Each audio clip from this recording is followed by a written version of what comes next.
Hello, everybody, and welcome to 100-Year Real Estate Investor. We're your hosts, Jake and Gino, and this is a show dedicated to long-term personal financial engineering. Gino, how's it going? Jake, I'm doing great today, brother. How you doing? Always making it happen, big man. Today we have a special episode. Today we're looking at why we avoid the scarcity mindset and scarcity thinking. So, Gino, give us a little background. What was the inspiration on today's show?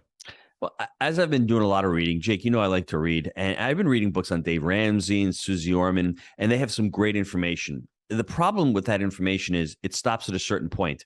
Now, if you're in a financial tough spot or you're a financial mess, you need to start with them. But it's just like being an entrepreneur. When you first start out, you need to start at the base level. You need to get the fundamentals, the foundation built. But then after that, you need to leave that foundation. You know, you're buying a multifamily property. Great. You buy 2, you buy 3. By your 4th or 5th one, if you don't turn into that next iteration, that next inflection point, you're going to be the mom and pop that Jake and Gino are going to buy from. So that's why this is so important, all this information that we're about to share with you. I want to start off with a quote. And this really hit home. This is really the inspiration for me. If you have a problem and you have money, and money can solve that problem, then you don't have a problem. For me, it took years and years to really realize that because I was living in the scarcity mindset. I thought I had to hoard my money. I can't let go of my money. Oh, wow, I got a dentist bill for $5,000. I ain't paying for that. Gino's up there negotiating with the receptionist. Can I get 10% off this? I've been there, folks. All right. but I'm just saying, like, why are we making the money? Well, Dave Ramsey is telling you to save it for 40 years, put it into retirement, have money in a savings account. But then your scarcity mindset says, I only have X amount to live off of. I can only pull this much out. Whereas the abundance mindset says, the abundance mindset says, first of all, I'm going to make more than that. I'm going to continue to crush it. But not even that.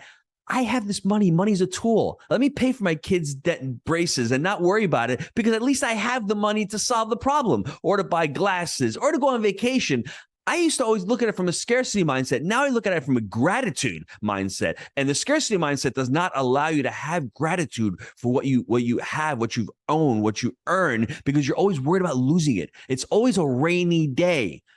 Those days are rainy. Absolutely. Think about that. Just the terminology. And I want to go back to what you said about Dave Ramsey and Suze Orman. Gino talked about a starting point. Dave Ramsey, Suze Orman, financial information, financial education, whatever they're offering up, those are training wheels. Think about where training wheels will get you. They'll get you down the middle of the road if it's paved nicely, okay? That's where training wheels will get you. If you have to go onto the sidewalk, you have to go in the dirt, you have to go any further in your life and grow, you're done. The training wheels are not going to get you there, okay? It's to get you on the bike and get you started. That is Dave Ramsey and Suze Orman financial education. But guess what? Ultimately, the training wheels are not going to take you anywhere. You got to take the training wheels off, and that's what we're going to get into today. So I just want to make that clear. I love that analogy. That's a great. I guess someone's trying to teach their kids how to ride a bike, and that's. I've been in it. It's time to lose those things, man. That's a wonderful analogy. I'm going to mention a couple of things that Dave Ramsey says that I think they're pretty insane for the average person. Cut up your credit cards. How the hell are you going to live in this society without credit cards? We're going to a cashless society right now. I'm trying to buy a cup of coffee. I can't buy a cup of coffee without a credit card. Dude, hold on. I got to stop you right there. I'm sorry, because I will not, because here's the option, right? You either have a debit card or you have a credit card. Let's be completely transparent on this. If you don't have a credit card, you're losing thousands of dollars in points. In addition to that, the reason I will never use a debit card is because I don't want anyone having access to my actual cash. Right. And they get hacked. If it's the bank, guess what? If it's the bank or the credit card, if it's a credit card company, they're a big, strong company, and they can dispute it, they can fight it, they can shut the payment down and take the money back. Try doing that with your local community bank or whatever bank you have. Much harder. I don't want someone clawing into my actual account. The credit card is a stop in the way of that from happening, and I'm using their money. You ever heard OPM, other people's money? That's what a credit card is, and I'm making money on it because I pay it off weekly. Duh. Come on, we're better than this, folks. And now, like Jake said, take off the training wheels. For those of you that are impulse shoppers that can't handle it, maybe you need to cut the credit cards up for 6 months or a year to get your spending under control. But then you need to have the discipline and the dedication to get the credit cards back. How are you going to rent a car? How are you going to, get a hotel room? You need these things. And why not earn points like Jake said on it. So cutting up the credit cards, I If think you're not married, how are you going to get a date without a credit card these days? You're going to look like an idiot. You're going to pull out that big wad of cash like Gino's dad. It's gonna have one of them rubber bands around it. with the broccoli rubber bands, my friend. Yeah. Now we're talking. Those were the days. Hey, 20 years ago, a lot of information was relevant 20 years ago. I didn't use credit cards up until I got into real estate. I really didn't, but it has changed. And I was disciplined enough that I had money in a box. The wife would go to the box, open up the box and go, Gino. I said, Jewel, that box is yours, baby. Raid the box. Because we were disciplined enough that we weren't going out buying jewelry and stuff. It was there. And we were actually disciplined to say, hey, we're going to be able to take this money out and use it for whatever. Jake, another one. Let's pay down our mortgage or get rid of our mortgage. Yeah, when you're first starting out, I don't believe in that. Now that Jake and I are older, we understand the difference between personal debt and business debt. Okay, I don't have debt on my homes. I just got rid of it. I said, I don't need it. I've got insurance, taxes. Those are my carry costs. But I made that option. I have lines of credit that if I need to tap into them, hey, wonderful. But when you're first starting out, you're taking out a loan today. And you're telling me 5 years from now, you still have that loan, you're paying in much cheaper dollars. It's inflation. The dollar's getting cheaper. So 5 years from now, you're paying back that loan with cheaper dollars. I mean, why would you want to get rid of that loan at 3%? The cost of capital at 3 or 4%, you're borrowing money. You're able to actually own an asset, let that asset appreciate while you're paying down with cheaper dollars in the future. Now, obviously, if you're buying a home that is more expensive than what you are, a home is a luxury, and you're getting a mortgage just to, stay with the Joneses, as we like to say, that's idiocy. What I'm talking about is, hey, you got a home, you $200,000 mortgage, and you're paying it fine. Let me get rid of it. Well, you're only 3 or 4% of your money. You could do much better other places with that. I have enough awareness now to know. So I don't carry, personal debt anymore, right? We've talked about this. At least I have enough awareness to know that it's a source of pride for me, and it's actually not that smart. Like, yes, it'd probably be better if I had mortgages and then I was actually trying to lever that money into something else. There's something about not having the personal debt that I truly enjoy, and it's a source of pride. I can't sit here and tell you it's a good financial move, right? It's something that I do. I kill the mortgage, but I just don't like having the personal debt. I truly believe in the business debt, especially the non-recourse business debt. But I can't say that I think I would recommend that to people, or I think it's a great idea. But 10 years ago, when you were starting out, you did have mortgages on your property because you need to use that cash to invest in the deals. But as you got paid and as you built your business, you're like, let me take the business debt and I'm going to lever down and pay down my personal debt. Yeah. And that's what we both ended up doing. I had mortgages up until very recently, a couple of years ago, because I'm like, okay, I can pay them off. I'm making money on my business, and then I'll pay the mortgage. But when it came time to pay the mortgage, I'm like, okay, I want to be able to sleep at night. I don't want to have any debt on my personal. It's pride, dude. It's a personal choice. It's not great. I don't think it's a savvy business move. It's just something I want to do. Mm-hmm. Yeah. Couple other things, Jake. What happens with these financial gurus, they're only focusing on the expenses. I never hear them talk about top line. Well, he talks about going out and getting a pizza delivery job or something. They're never talking about expanding the top line, the revenue that you're bringing into your household. All they're doing is coupon clipping and saying, oh, well, don't go to Starbucks, something that you could possibly enjoy and make your life more happy and more productive. Look at those expenses that really are killing you. But at the same time, don't focus just on it's not sustainable expenses. Either. Yes, well, that's what happens. Then you get down to it and you become fearful and you feel like you're losing something, and then you go on a spending binge. That's the thing. Create a spending plan, not just an expense plan or what we call a budget. I think focusing on your entire plan, the income coming in, let's try to get that up. And the expenses, let's try to normalize our expenses. Let's at least try to spend less than what we're making. That's the first step. Then the next step, how do we expand it? And that leads me to the next point, saving. Saving to retire is putting money away and then being afraid to pull it out once you're in retirement. Saving is a scarcity mindset to me. If you're just saving for an event, right? Mm-hmm. Because that money's sitting there and it's earmarked for something. I can't touch that money until. Well, first of all, let's say you never retire and you pass away before you retire. Well, that sucks. Or you put money away for a kid's college and the kids don't go to college. Well, that sucks. Save to learn how to buy an asset. Dude, let's be real here too. When people get older, and I'm going to speak about my grandmother right now. She's got money in the bank.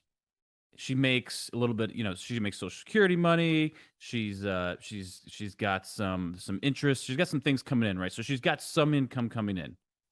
She is fearful to touch the nut. Yes. Right? She's not going to touch the nest egg. Yes. And so it's like this little bit of money that's coming in. So she just feels like she wants to live off of the stuff that's coming in.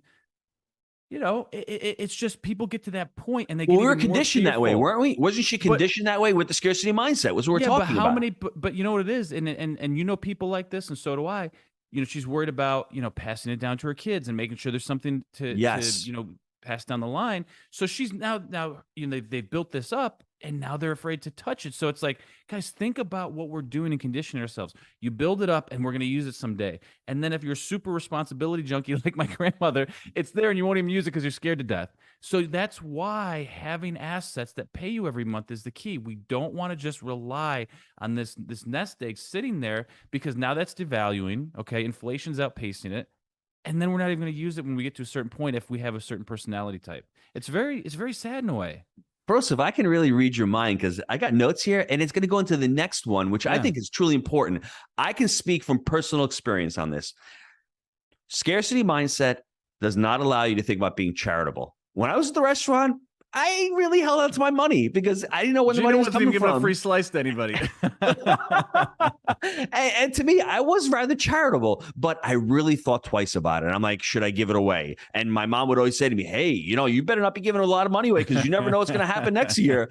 And now I could possibly say I'm probably giving more money away now per year in time and treasure than I used to earn 10 years ago. And that's because I really adopted the abundance mindset, because I know when I give something away, number one, I feel really fulfilled. That's what we're all about. I can't take it with me. If I'm here, let me enjoy it with my family. Let me enjoy it with my friends. Let me enjoy it with the friars. Let me enjoy it with the down in Nicaragua, where we have charitable events down there. The Second Harvest Food Bank. I can go on and on. I'm just thinking about all the different events that we're doing. And if I have the scarcity mindset, I'm not letting that money go. But with the abundance mindset, I know that I'm giving it away. I'm doing something great, and it'll come back to me in a certain way. Whether I earn more money, the feeling, I feel really fulfilled. So I'm going to go out there and I'm going to try to make more money. You need to become more charitable in life because they're really giving impact. And I'm not telling you everyone, all the listeners should be, but that should be one of their buckets. One of the buckets that we teach our kids. Dip your toe in the water. Dip your toe in the charity pond a little bit. It feels good. Yeah, it does. And then with the scarcity mindset, grandma out there is not being charitable. Not that she doesn't want to, but she's afraid to let go of the nut because all of a sudden what happened? The nut's not there anymore. So, look at that from that perspective. Scarcity does hold back people from being charitable. And I'm telling you, this one's huge, Jake. Scarcity mindset tells you to focus on money, not on creating value. When you're scarcity mindset and you're in the rat race and you're W-2, all you're thinking about is how much money did I make this week? Whereas Jake and I come on these videos, we may never make money from these videos. I don't know, and I don't really care. All I know is that when I get off this call with Brosif, I'm having a great day. I'm flying high. I've created value for some of the listeners out there, and I continue to do that and continue to do that. We don't chase money when we have the growth mindset or the abundance mindset. We chase opportunity. And ironically, that money sooner or later will follow. So when you have a scarcity mindset, you're saying to yourself, I need the next dollar. When am I going to make the next dollar? I got to get the financial freedom. But the abundance mindset is, you know what? I've got enough money coming in. I enjoy this. Let me go out and let me help somebody today. Let me build something. Let me serve something. Let me become a life coach and just help people out. And then all of a sudden things start happening to you. And that's the amazing part. That's why that scarcity mindset holds so many people down. With the scarcity mindset, you have a fixed mindset. It is. You read the book by Carol Dweck, Mindset. There's the fixed mindset and the growth mindset. The growth mindset is one of abundance, one that there's the ability to learn, to continue to add. The pie is not finite. There's not 8 slices in the pizza pie with the growth mindset. There's a lot more than 8 slices. The fixed mindset is like, there's only fixed amount of money. If we, take the money in the economy and we tax people, this is all we got. No, not in real estate. Because in real estate, when you sell a property, the buyer's happy, the seller made money, the accountant makes money, the title company makes money, the broker makes money, the residents, hopefully in the long run, make money because they're going to get a property that's fixed. Hopefully the investors are making money. So you can see how this could be an infinite solution. And if you're the scarcity mindset and you're looking at that real estate problem, you're buying a multifamily, you're thinking there's winners and there's losers. Well, when there's a transaction, most of the time, sellers are probably selling for a profit and buyers are buying that property. They're getting benefits, cost segregation benefits. They're getting appreciation. They're getting principal pay down, and they're getting cash flow. So I think with the abundance mindset, you see all these opportunities. With the scarcity mindset, all you're doing is, hey, I'm going to put my money in a mutual fund. Hopefully that works out well. 40 years later, I'm going to cash it in. There's no control there. There's no abundance there. And like Jake said, I'm going to hit it once again. Grandma is afraid to touch that money 40 years from now. I don't want you to condition yourself to a life of scarcity. It's not just her. A lot of folks are. I wish I could find a way to emphasize the point that you're trying to make here, because if people took this one point away from today's show, even though we gave some other, ideas and we put some other tips out there, this is the most value, folks, that you're going to get. The idea of creating value for someone else. Okay. That is so much more important for you to do if you want to grow financially than making the next dollar. I just don't know how to emphasize this enough, because Gino went kind of quick with it and it was like probably fun to listen to him. But if you really stop for a second here and think about what he just said, if you can create value for someone else, it's going to come back to you tenfold. You can't skip over this point, because if you're out there chasing that next buck, or Gino's running the pizzeria and he's out there and he's just looking at the customer thinking, how am I going to make money off this person? That was the mindset. He was providing good food. I'm not hating. I love the food. That's why I went there. But it was a different mindset at the time. If you can shift gears to saying, okay, I have a customer. I want more customers. How do I provide value for them? It's going to change the game for you. Period. Absolutely. And I opened the business to serve my family. The business was to provide for my family. That's the scarcity mindset. The business is to provide for your customers. And that's what we're doing at Jake and Gino. Over 50,000 units by students closed. That is serving the customers. Results-based education. Yes. That's what we do. There's a different mentality there. Yes. Jake, I need to hit this one more point, because this is going to tweak you a little bit. And I'm going to share a story with me as well. Scarcity mindset focuses only on price, not on the value. Now, some people may hear the price of education, of multifamily education, and go, it's expensive. Well, okay. My journey to the abundance mindset began in 2008. I'm going to give you a specific story. I was struggling at that time. My father just passed away, and I couldn't pay the bills. It was really hard. I was actually thinking of leaving New York. And I'm like, money's not coming in. I need a new car. So my mom gave me my dad's car, hand me down. And at 2008, I decided to plop about 25 G's into education, to real estate education. So how can I do that? I'm like, I don't have enough money to really buy a car, but I'm going to spend 25 G's on my education. I understood the value of that education. I knew that for me to get out of my current situation, I needed to do that. So I did that. I drove that car for 3 years. And 2011, I got my mom's hand-me-down, a gold Lexus with 177,000 miles on it. What a piece of shit. Sounds nice, though. What a piece of shit that was. But let me tell you something. RX 350? No, it was just one of those RX models. It was, you know what was great about it? It didn't cost me zero. I owned the car for 4 years, and I had no car payments. I was commuting 6 miles a day on average. I spent $800 on the air conditioning in that 4 years worth of owning it. It didn't cost me a nickel, but I delayed the gratification, and I was always thinking about value. I was always thinking about, man, let me continue this multifamily education. And in 2015, that's when I was able to refi that first deal when I ended up buying my dream car. But there were 6 years there of lean, and I was focusing on value. And, like I said, to spend $25,000 was huge for me. But if I hadn't done that, I wouldn't have been able to met Jake, to understand what education is, to understand how to buy a deal. In 2011, 3 years after I did that, we partnered up. A year and a half later, we bought our first deal. So you can see, if I'm focusing just on the price of the education, not on the value of the education, I wouldn't be here right Lexus. Now. I don't know what I'd be driving. I may be walking right now or riding a bike with all the kids. But don't focus just on the price. Focus on the value, whatever that may be. And I think when you're in the scarcity mindset, all you see is dollar signs, and all you see is things are just commodities.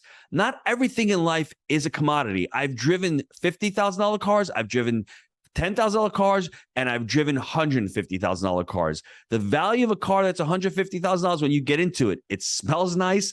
man, it makes the G Dad look nice. I was sporting with Jake. I was in his vet up in Knoxville a couple months ago.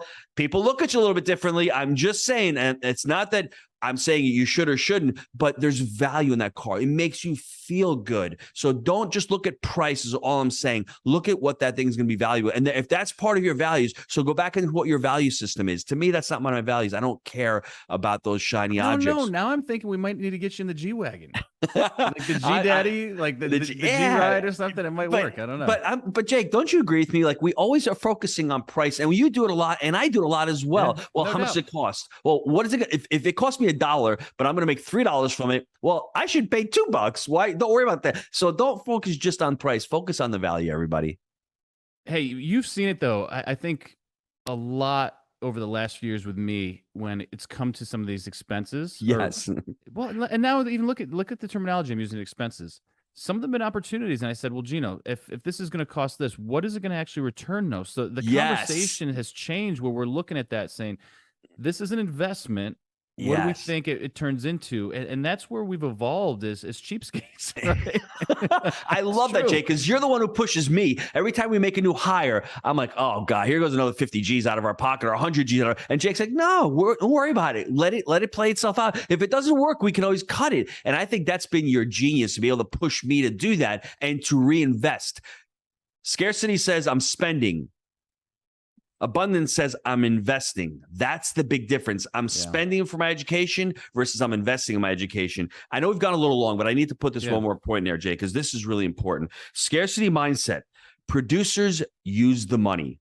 Consumers love the money. That is so different for me. I mean, I love MJ DeMarco. Go check him out in our previous shows on the Jake and Gino show. We've done 2 with him. He talks about becoming a producer. If you're a producer and you're producing value, you love to do that. You don't really focus on consuming.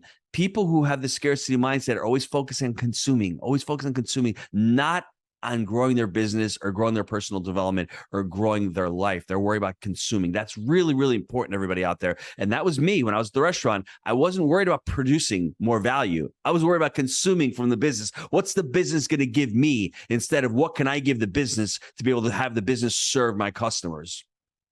And that's why the relationship with my wife works, Gino. I'm a producer and she's a consumer, and we're the yin and the yang, baby. If she ever hears this, I'm dead. That's why you said it at the end of the show. You're a smart guy. You know what I'm saying, bro? I like that. Where can they get more information, Jake? Yeah, guys, 100%. Go to 100rei.com. And if you look, you have a plan out there, you want to advance that plan, hit us up. Got great folks on the other line to take care of you. And look, we always make it happen. I'm Jake. He's the G Daddy, and we'll see you next time. Thanks, Jake.